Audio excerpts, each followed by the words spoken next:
Paz do Senhor, meus irmãos, minhas irmãs, graças a Deus estamos aqui mais uma vez.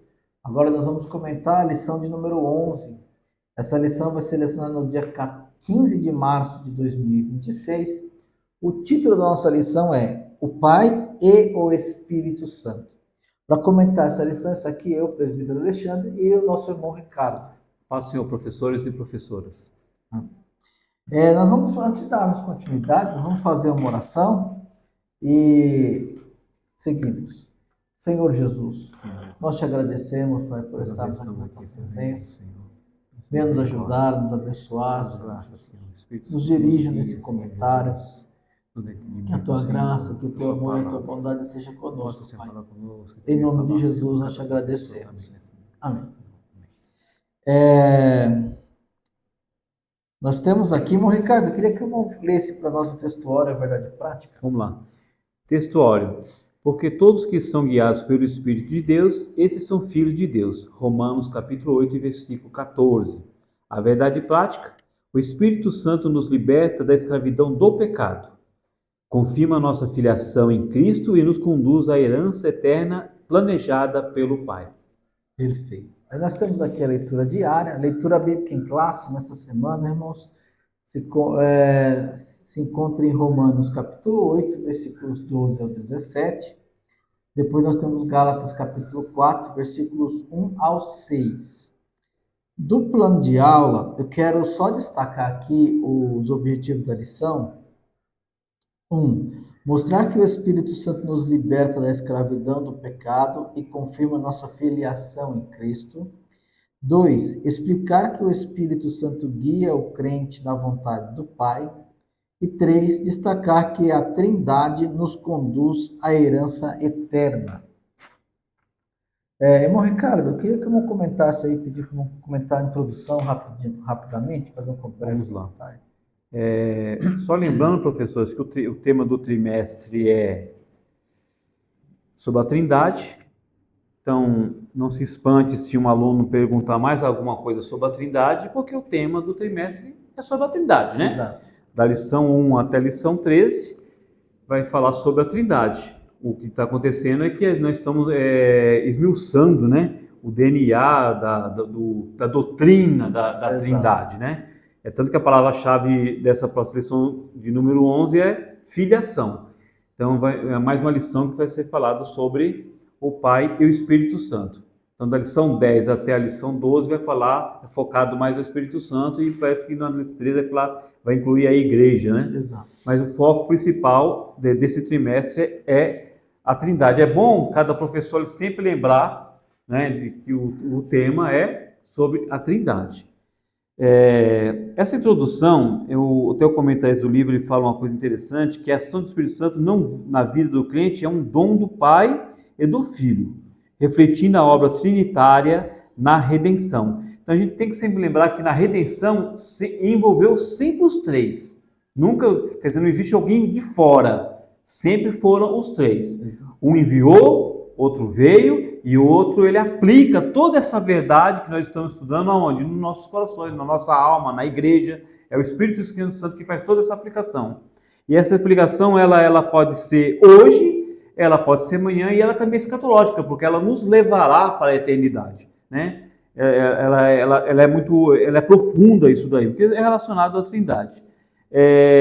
No presente capítulo, apresentam-se elementos doutrinários fundamentais para compreender a transição do homem na antiga vida sob o pecado e sob a lei, para a nova vida na condição de filho adotivo em Cristo.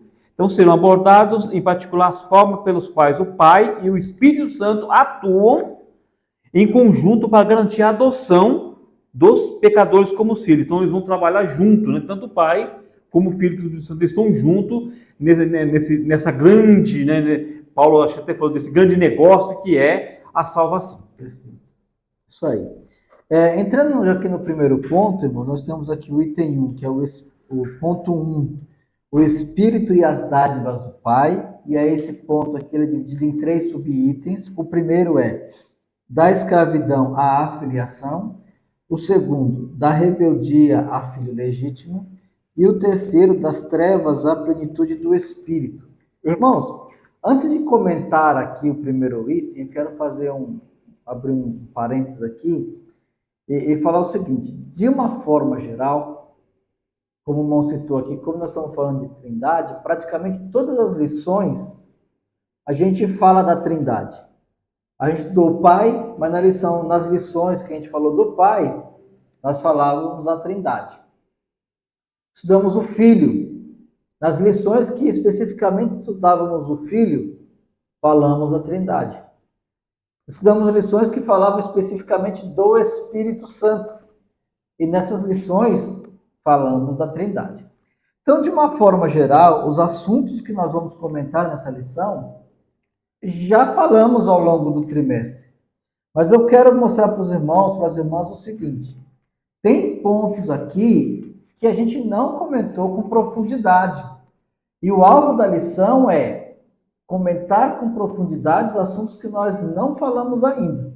Então, principalmente esse ponto aqui do item 1, que é da escravidão à filiação, foi um ponto que nós comentamos ao longo da lição. Falamos um pouco da obra do Espírito Santo, regeneração, justificação, falamos um pouquinho disso. Mas aqui nós vamos falar mais especificamente, então, que eu quero dar de conselho aos irmãos e às irmãs na hora de preparar a aula de vocês. Pense da seguinte forma: nós, ao fazer um roteiro da sua aula, pense que tem pontos que vai ser o momento ou o ponto-chave que os irmãos vão passar mais tempo discutindo. Busque perguntas que vai trazer comentários e discussões naquele tema, talvez especificamente em temas que não foi falado nas outras lições. Então, nós não falamos, por exemplo, dessa migração da escravidão à filiação. Então, éramos escravos, e aí, para escravos, ele coloca aqui até a expressão no grego que é pneumaduleia, ou seja, espírito de escravidão. Nós vivíamos com esse espírito de escravidão.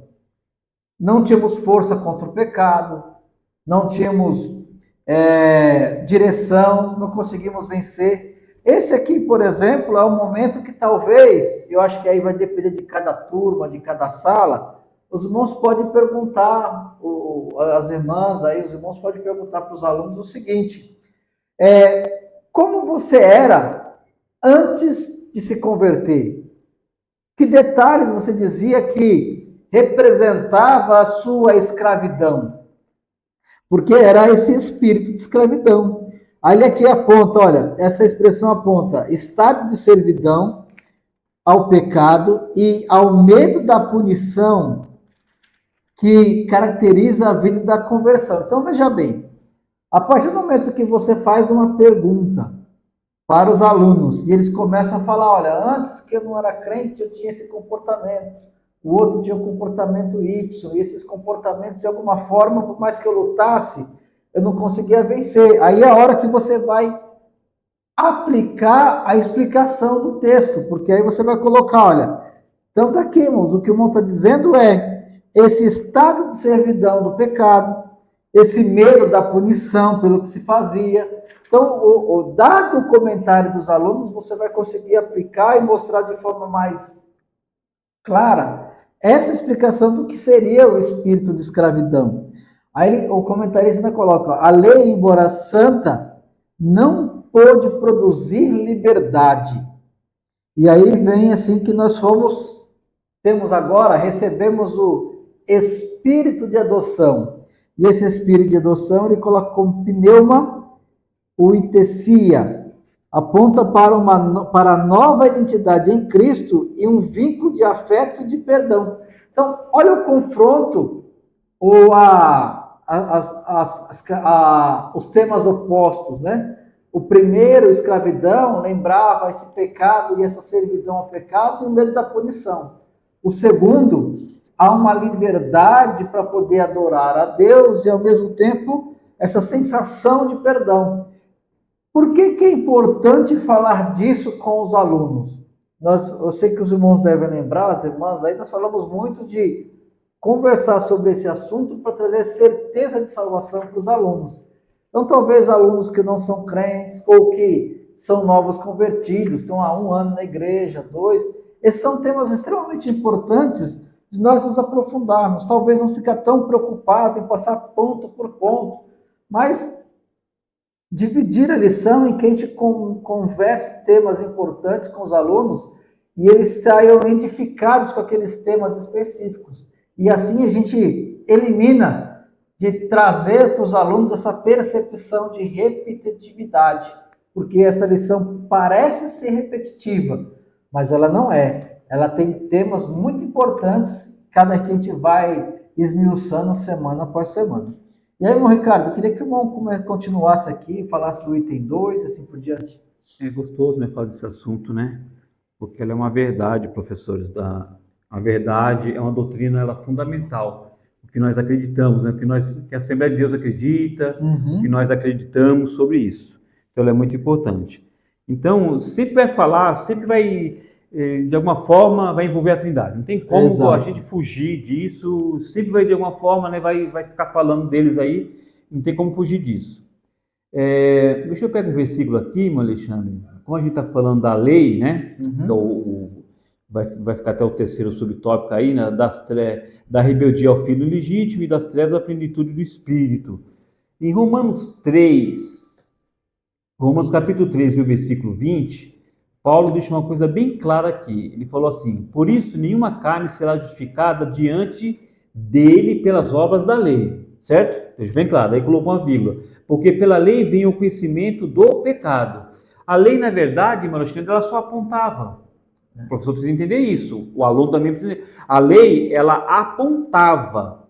É como se ela falasse: olha, aquilo ali é pecado. Só que ela não dava uma profundidade assim dentro do ser humano de arrependimento, mas ela simplesmente apontava. Ele apontava a pessoa na hora, não sei se era um medo ali, alguma coisa, tem um animal para oferecer, tá, ano que vem, eu acho que ele já pensava no ano que vem oferecendo, tá tudo certo, mas na verdade ele não era liberto daquilo ali, aquilo ali não libertava. Então não havia uma libertação. O comentarista da lição, ele fala uma frase até interessante: tal situação se relaciona com a incapacidade da lei em libertar o pecador. Então, a lei, ela apontava, mas ela era incapaz de libertar o pecador. Ela era incapaz. Foi através quando é que começou a libertação do pecador? Com a graça. Foi a graça que veio e trouxe essa liberdade para o cristão. Não é que o cristão não bebe, não fuma, não é isso, a questão não é essa, é que ele é liberto, não é que ele não pode. Às vezes a pessoa confunde, mas é porque não é porque isso se torna uma religião, um ritual, mas não é que não pode, é que ele é liberto, ele não tem, né, Luciano, aquela vontade de fazer aquilo ali, porque ele foi liberto, mas ele foi liberto não externo. O problema não é externo. Externo a gente dá um jeito, o problema é interno. Exatamente. É interno. Então a lei, ela apontava. E ela também tem muita coisa de Romanos, é interessante. Embora santa, a lei apenas revela o pecado. Não é que a lei era ruim, ela era santa, só que ela só revelava o pecado, mas não concede poder para vencê-lo. É o que nós lemos, 13:20, vou ler de novo. Ela não te dá poder para vencer. Por isso, nenhuma carne será justificada diante dela pelas obras da lei, porque ela é fraca, ela não tem poder. Porque pela lei veio o conhecimento, ela só traz o conhecimento, mas ela não tem aquele poder de te libertar. E é um negócio tão sério com quem acha que isso aqui é brincadeira. Um pecador preso no pecado, olha, só Jesus para libertar. Não é brincadeira. E aí vai, né? Vai longe aqui, né? E aí, eu complementando o que o irmão está falando aqui, no item 2, mais ou menos no meio, ele fala assim, ó, essa declaração, aqui é um pouquinho acima, refere-se a uma nova posição espiritual e jurídica. Então, olha só, a lei, ao apontar o pecado, ela fazia com que o homem ficasse preso no pecado ali. Não tinha uma solução. A graça vindo através de Cristo e através do Espírito Santo, ao nos libertar, ele nos coloca numa posição diferente, e essa posição, o comentarista coloca inclusive de jurídica. Por quê? Aquele mesmo ser humano que ao tentar cumprir a lei só se identificava que agora ele era um pecador porque ele não conseguia cumprir, ele viu que era certo e não conseguia fazer, agora ele está numa posição de que ele é declarado justo, ele não é mais um condenado.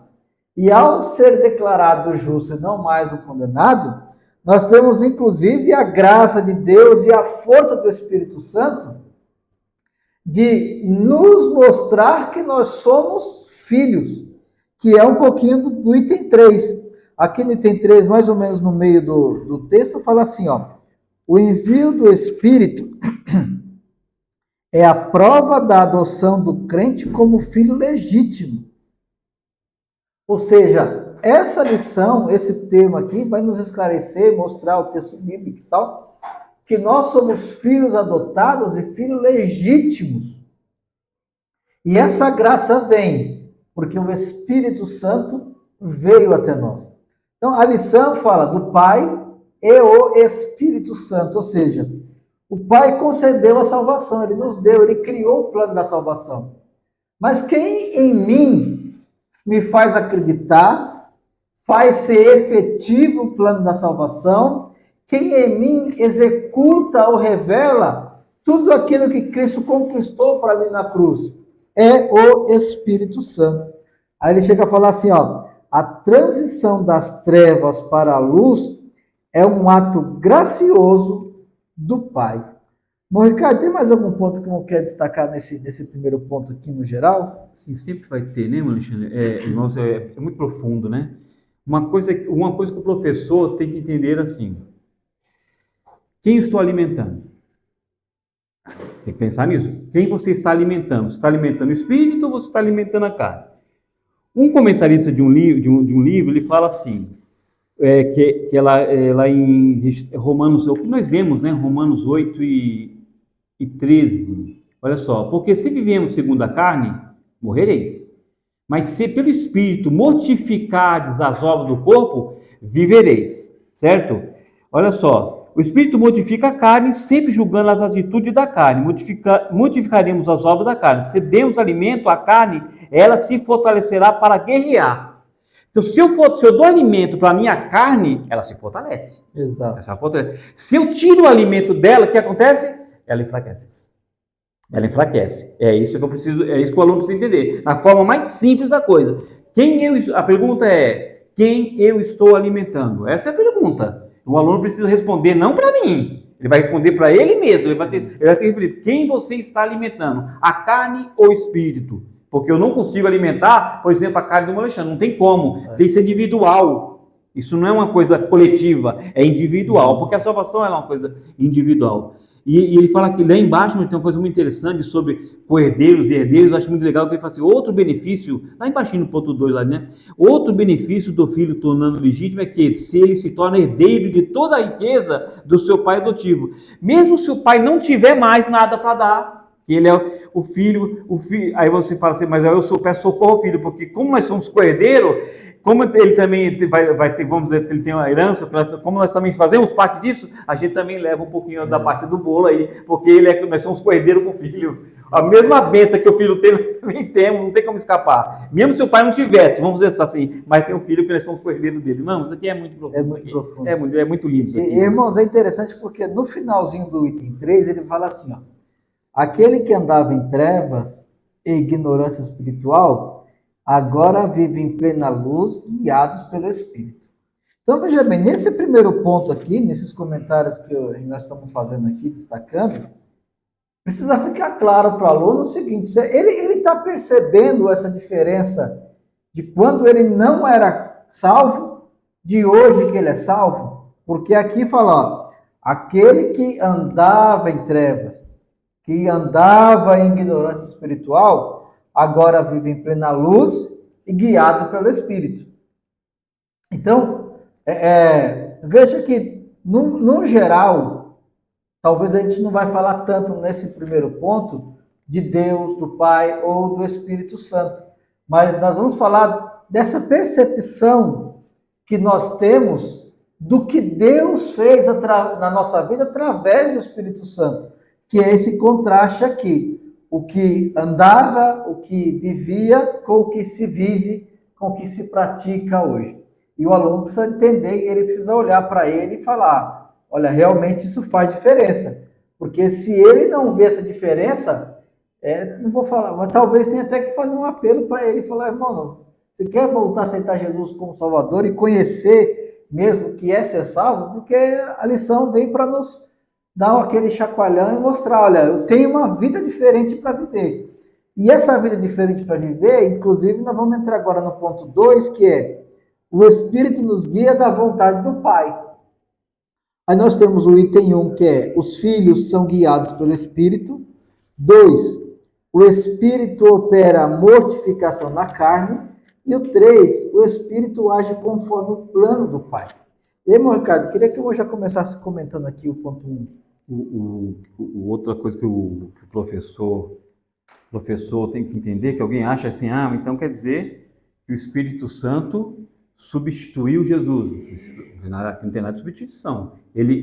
O que não é a sua questão de substituição, é a continuidade. Ele continua, precisa entender isso. Ele continuou a obra. Cuidado, porque às vezes a substituição essa palavra muito perigosa. Então ele continuou e ele continua até hoje. Porque Jesus está no céu, ele está aqui continuando, porque tanto que ele lembraria tudo aos apóstolos, então ele está continuando a obra, como ele está continuando até hoje, né? Ela começou em Pentecoste, a igreja está viva até hoje, não é que isso está morta.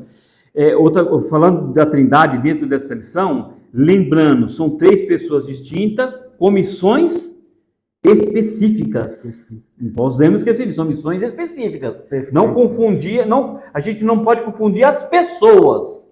A gente não pode confundir as pessoas, então cada um com a sua missão específica. É a mesma coisa, Alexandre, por exemplo, eu até falei isso na sala, num domingo, eu ajudei um irmão comentando, e eu falei assim, o que acontece hoje, nós temos que aprender muito com a Trindade, por quê? Às vezes o pastor quer ser evangelista, e o evangelista quer ser pastor. Às vezes o diácono quer ser presbítero, o presbítero quer ser diácono, cada um com a sua missão, que Deus chamou, né? Cada um com a sua, né? O professor também, o professor é professor, ele não é pastor, ele é professor, ele estuda, tal, tem a sua sala de aula. Então, nós aprendemos muito com ele, cada um tem a sua missão. E é uma coisa assim que dá certo, né? E deu certo, está dando certo até hoje. O Espírito nos guia na vontade do Pai, os filhos são guiados pelo Espírito. Uma coisa interessante, que você tem que tomar muito cuidado, nós, crentes, somos guiados pelo Espírito. Nós não podemos ser levados por emoções, tomar cuidado. Ser levado por emoções é uma coisa, ser guiado pelo Espírito é outra. Por exemplo, quando o Daniel Berg e Gunnar Wingre vieram para o Brasil, antes de vir para o Brasil, eles tiveram uma visão. Eles tiveram lá, vai para Belém. O mestre deles, eu acho que era o pastor deles na época, vocês vão para a Índia.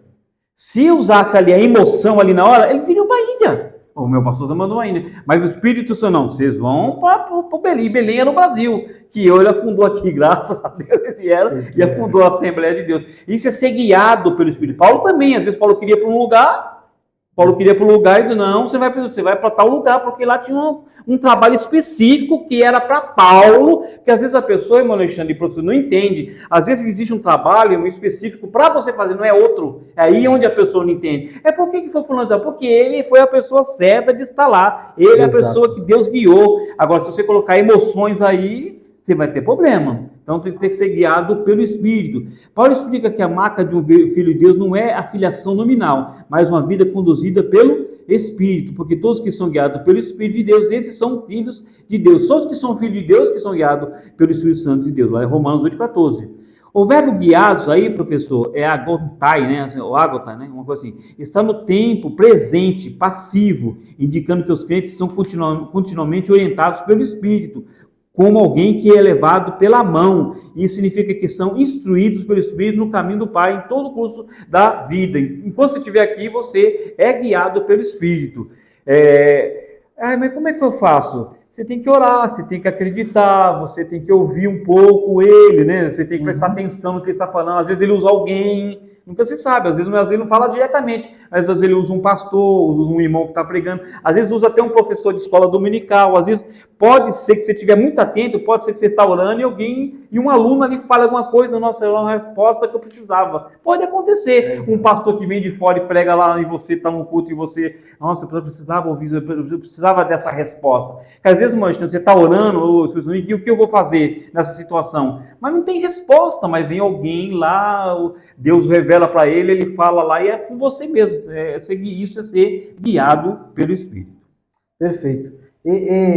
Entrando nesse item 2, que é o Espírito para mortificar a carne, tem um ponto aqui importante, porque ele fala que o termo mortificardes, thanato, ele significa fazer morrer, sufocar, algo até que perca a sua força.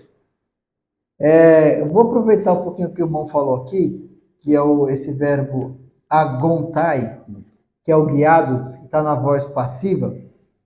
Aí eu não sou tão bom assim em português, mas o passivo, a voz passiva, um verbo, quando ele está na voz passiva, significa que a pessoa está sofrendo ação. Ou seja, quando nós falamos que nós somos guiados pelo Espírito, o guiado está passivo porque eu estou sendo guiado pelo Espírito Santo. Então, quem está sofrendo a ação sou eu. O Espírito tem a ação de guiar e eu estou sofrendo a ação de ser guiado. Quando a gente vai para a mortificação da carne, que é o mortificardes, ele não está na voz passiva. Eu até sofro a ação, seria a voz passiva, mas note que aqui há uma força minha de fazer com que aquilo aconteça.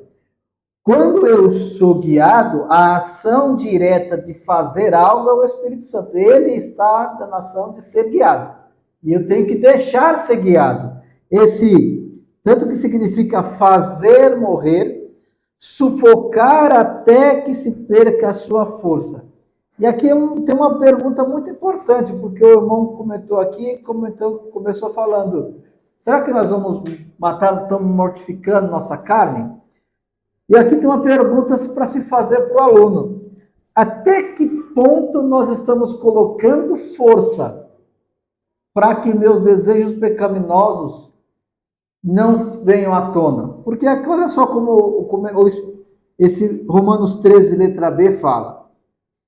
Se pelo Espírito, ou seja, se você se deixar ser guiado pelo Espírito, então quando o Espírito te der instrução, você vai mortificar as obras do corpo. Aí você vai viver. Porque às vezes o que acontece? E aí isso aqui é importante, irmão, porque os irmãos podem analisar, as irmãs. Toda vez que nós estamos sendo colocados à prova ou diante de nós tem algo que nós gostamos de fazer, se nós não tomarmos cuidado, quando é que alguém vai e peca?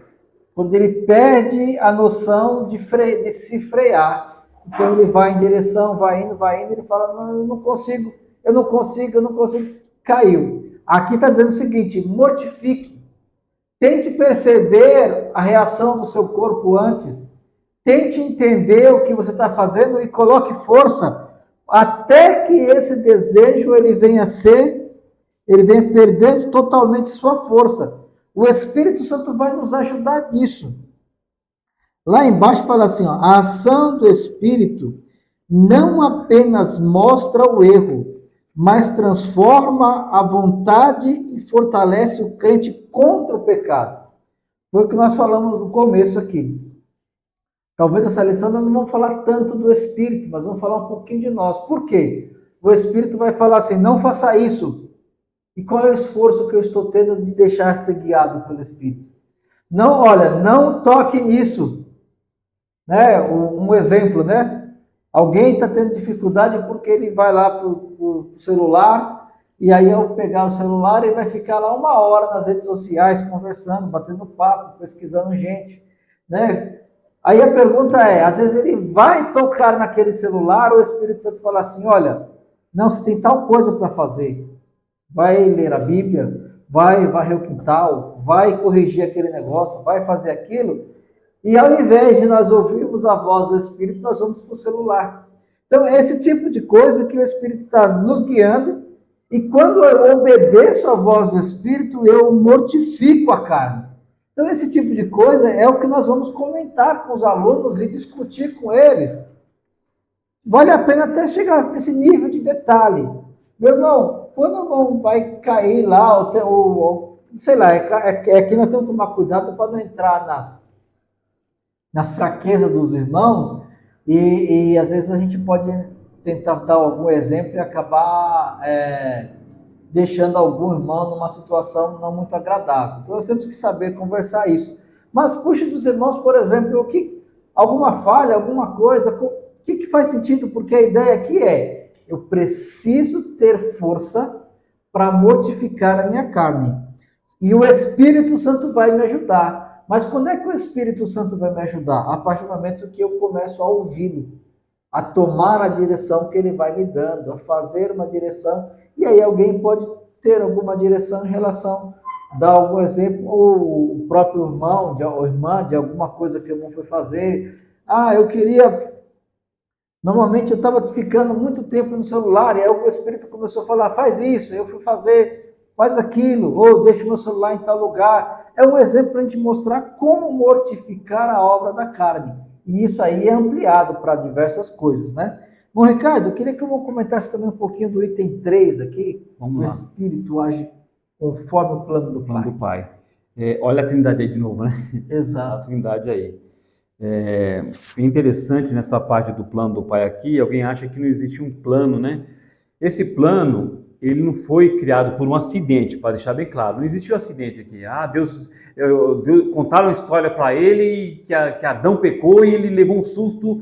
Não, isso não existe. Esse plano é eterno. Esse plano, eu vou até falar de uma forma para nós entendermos. Esse plano foi pensado na eternidade, só para a gente entender. Não adianta a gente colocar palavras difíceis, que não adianta, é um negócio muito profundo. Ele foi pensado na eternidade, porém, para executá-lo, precisava do quê? Do tempo.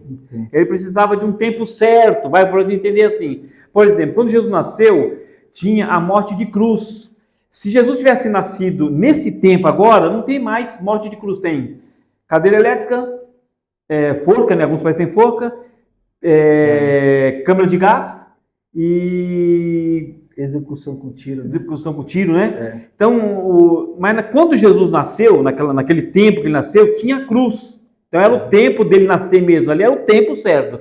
Então, mas isso daí foi pensado, isso daí foi na mente de Deus, não é coisa da mente do homem. Hoje nós entendemos por causa da palavra, hoje nós temos uma revelação por causa da palavra, que foi registrado. Mas isso estava na mente de Deus. Isso daí foi criado lá na eternidade, isso foi pensado lá, não foi pensado aqui. Então, olha só, então a gente precisa, então, como o tema é a Trindade, então vamos esmiuçar então os três aqui.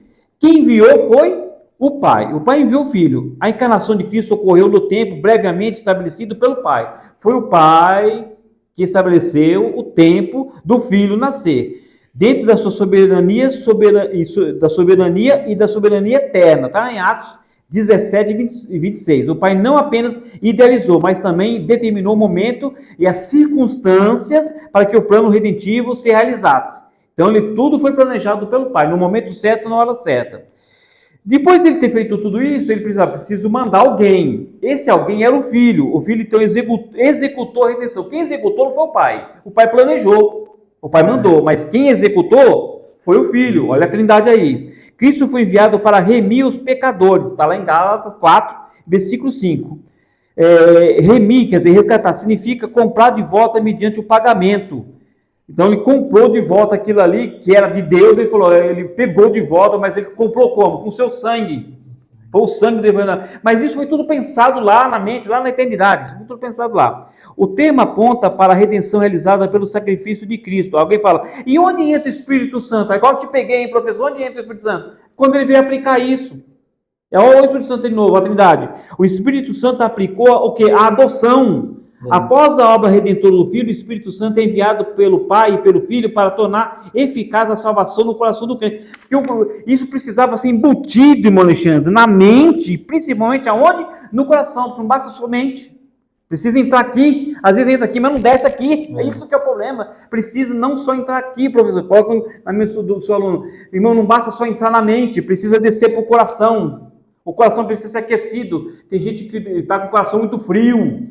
Só Espírito, por isso que fala, batismo com o Espírito Santo com fogo. O fogo, ele aquece o coração fica quente, porque tem muita gente com o coração frio, esfriou-se, não tem mais vontade de nada. Coloca um camarada para fazer um trabalho, já está desistindo, é muito difícil, pastor, não dá, ser professor de escola dominical é muito complicado, vou ter que estudar muito, meu filho. Mas você tem que estar com o coração quente, aquecido, com o coração quente, aquecido, mas a pessoa, não precisa ninguém mandar, meu Alexandre, vai ler, não, cadê o meu Alexandre? Já foi, porque o coração não está aquecido. Vocês entendem isso? Mas quem faz isso? Quem aplica isso? O Espírito. O Espírito não apenas confirma a adoção, mas também introduz o salvo à comunhão filial com o Pai. Gálatas capítulo 4, versículo 6 e Romanos 8,15. Essa verdade revela que o Espírito não atua de forma autônoma ou independente. Toma cuidado disso aí, eu acho que independente. Mas em perfeita harmonia com o plano do Pai, lá na eternidade, e a obra do Filho, na redenção, na cruz. E é importante porque assim, né?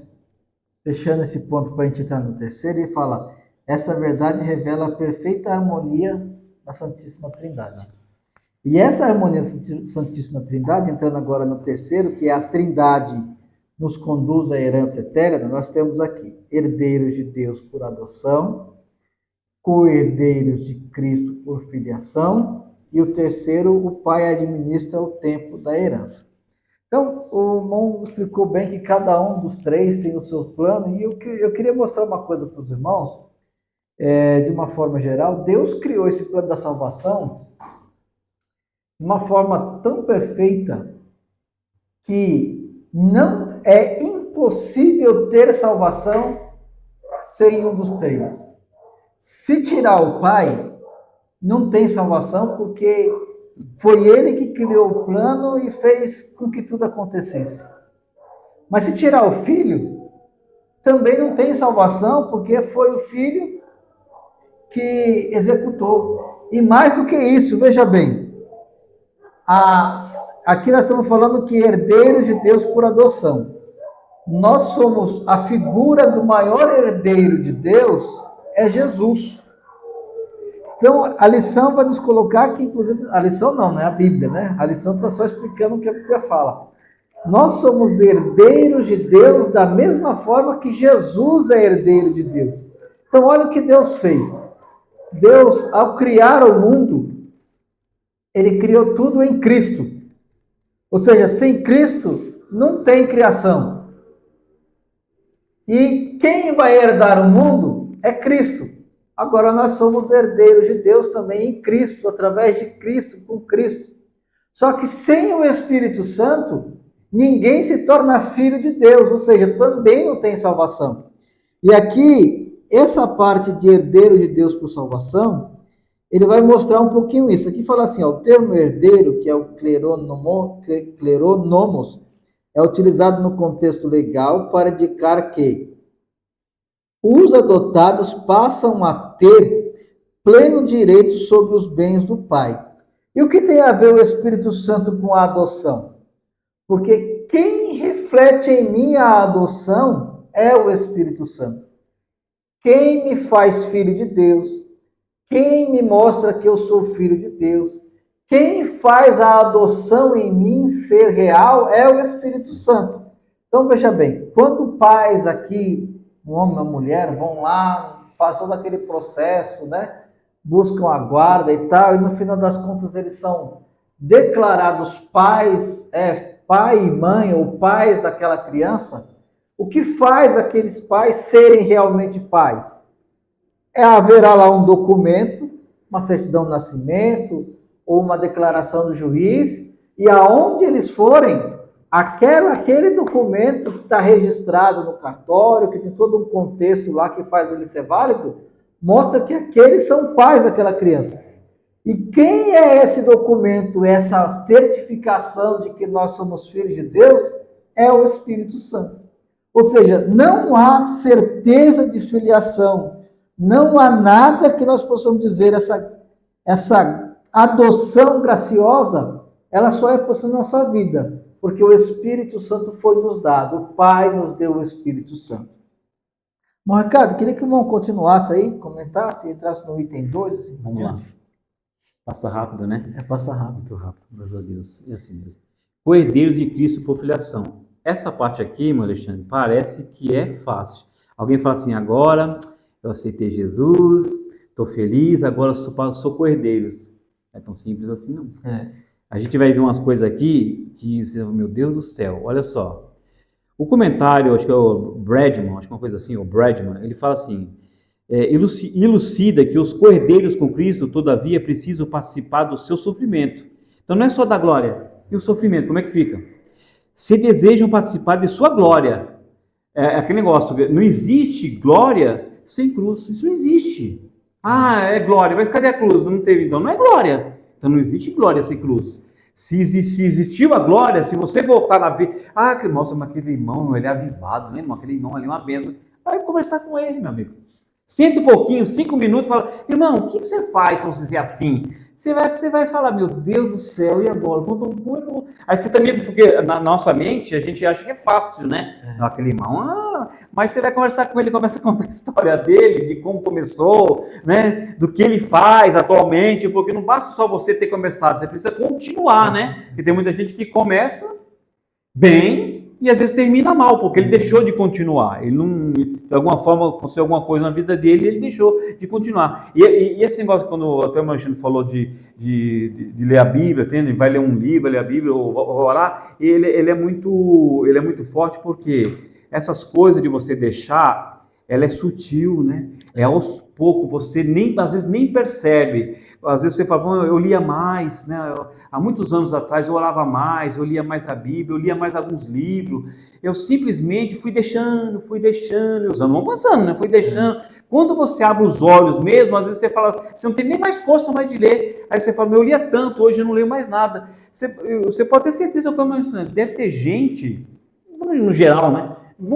Para não ofender ninguém, vamos falar do globo terrestre. Tem crente hoje que eu acho que nem lê Bíblia, lê mais. Ele não há interesse. Tem gente, era 3 coisas que o crente da Assembleano levava. Diz que ele levava a Bíblia, a harpa e um lenço para chorar. Ele tinha tanta certeza que, irmão, ele tinha tanta certeza que Deus ia falar com ele. Eu não estou falando de falar em louvor, não, porque hoje parece que existe um ministério de louvor, né? Na verdade, é ministério de ensino.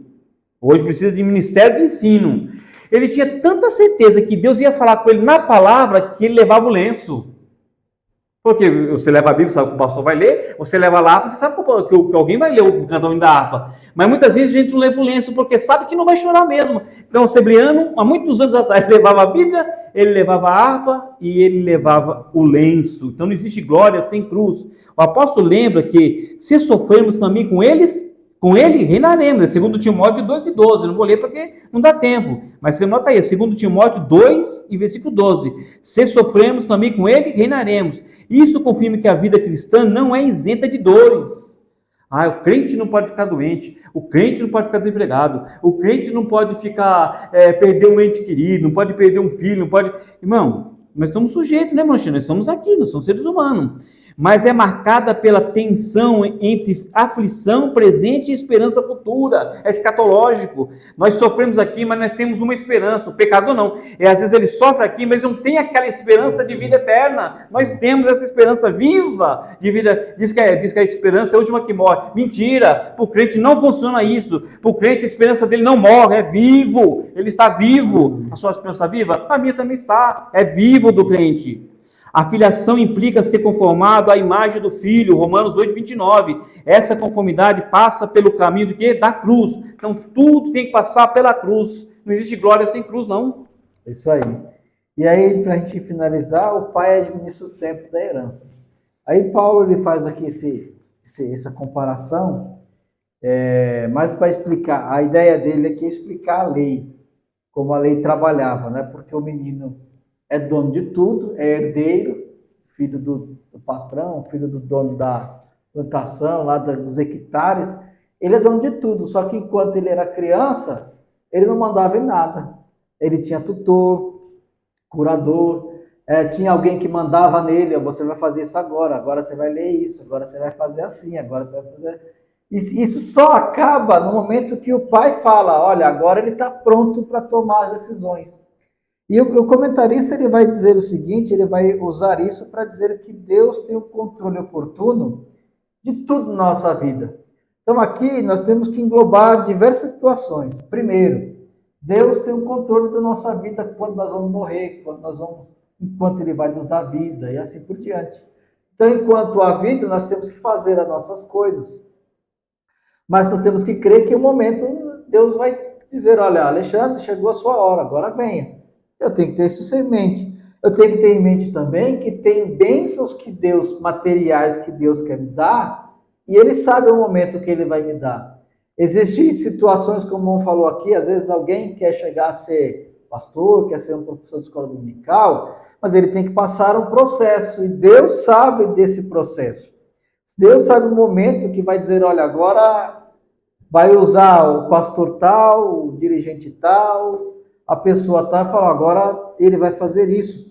Então aqui o comentarista finaliza falando assim, portanto o crente deve confiar que Deus sabe o tempo certo para conceder cada porção da sua promessa a cada um dos seus filhos. Aí eu queria, para fechar aqui, é o seguinte, se Deus mudou a nossa vida e nos fez de escravos a filhos, se Ele nos deu o Espírito Santo para nos guiar, se Ele nos fez herdeiros de tudo, a semelhança de Cristo, e passar pelo sofrimento de Cristo também para viver isso, o que Deus não pode fazer pela nossa vida? Então é importante aqui mais um item que a gente precisa conversar com nossos alunos.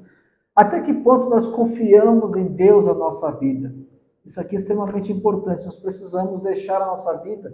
Isso pode nos trazer mais leveza, mais tranquilidade, porque embora o momento que eu estou vivendo talvez não seja dos melhores, mas com certeza Deus tem uma saída para isso. Fale para o seu aluno, talvez o momento que você está vivendo está uma luta travada para poder vencer o pecado, para poder se libertar de alguma coisa, mas diga para ele, Deus sabe o momento que vai te libertar disso, continue firme, não desista, continue lutando, continue servindo a Deus, porque numa hora dessa, Deus vai te libertar desse processo e você vai continuar firme servindo a Deus, porque o Espírito Santo está conosco e nos guarda. Meus irmãos, minhas irmãs, chegamos ao fim da nossa aula. Espero que a gente tenha comentado aqui possa ajudá-los aí no preparo, tá certo? Que Deus abençoe em nome de Jesus.